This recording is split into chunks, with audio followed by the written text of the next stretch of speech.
This is part two of my Elvis book collection series. This group of books I feel helps the reader understand what it was like to break into the music business during the 1950s in the South. Maxine Brown's Looking Back to See is a fantastic example of the tough road to stardom. The Browns, also known as the Brown Trio, were one of the most successful country singing groups of the time.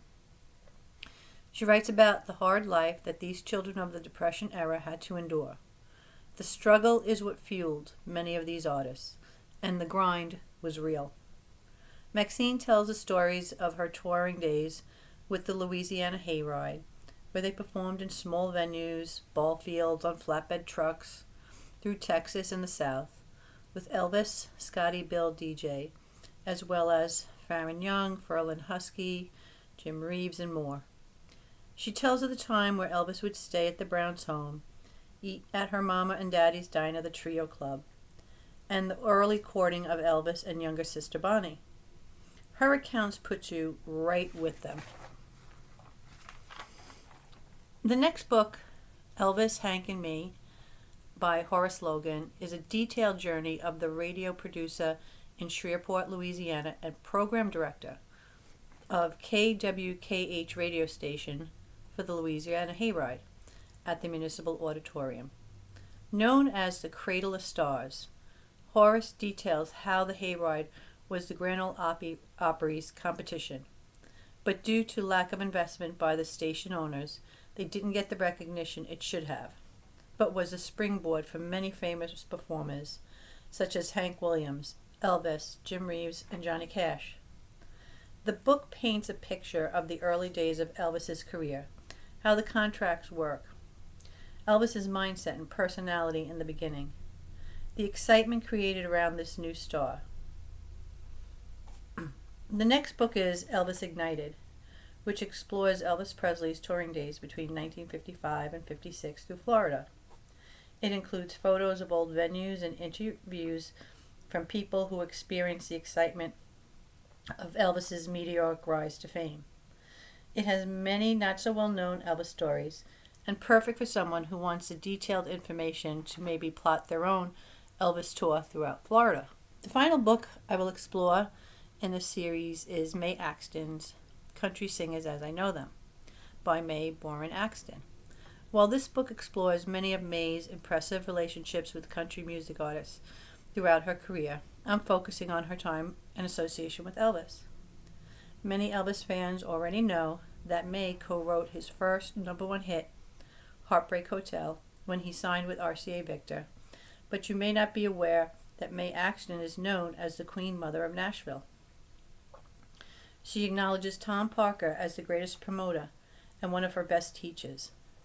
Mae is listed as Who's Who of American Women several times, and had spoken in Washington, D.C. subcommittee during the BMI ASCAP hearings, which she defended many artists whose music was deemed a negative influence on juvenile delinquency. Her experience as a school teacher was instrumental in having students see their potential, and it is obvious in her relationship with Elvis that she had a big heart for young people. One not-so-well-known Elvis story is how Mae was determined to keep Elvis's career front and center during his time in the Army. She with members of WQIK organized an Elvis Appreciation Day in a field by the radio station in Jacksonville. This event attracted 10,000 people to the event throughout the day, and she even, although reluctantly, showcased the brown lace shirt Elvis gave her, which was similar to the famous pink lace shirt that was famously ripped off of Elvis during his Jacksonville tour. She shares many stories of her family's relationship with Elvis, and it is great to note that Mae and her son Hoyt were the only mother-son songwriters to appear on Elvis's 1972 album, Elvis as Recorded at Madison Square Garden, with their songs Heartbreak Hotel and Never Been to Spain. The impression that these four books leave can best be summarized in a quote by Horace Logan. Making music has always been a risky business, But there was a lot more physical danger attached to it in the 40s, 50s, and 60s than there is today. To make their next show dates, hundreds of dog-tired, bleary-eyed entertainers drove through the wee hours of the morning at high speeds on narrow two-lane highways.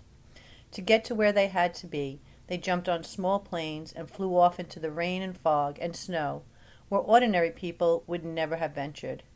Day after day, they kept up a furious, relentless pace, grabbing rest and meals when they could. Any questions regarding any of the books that I highlighted in this video, please leave your comments down below.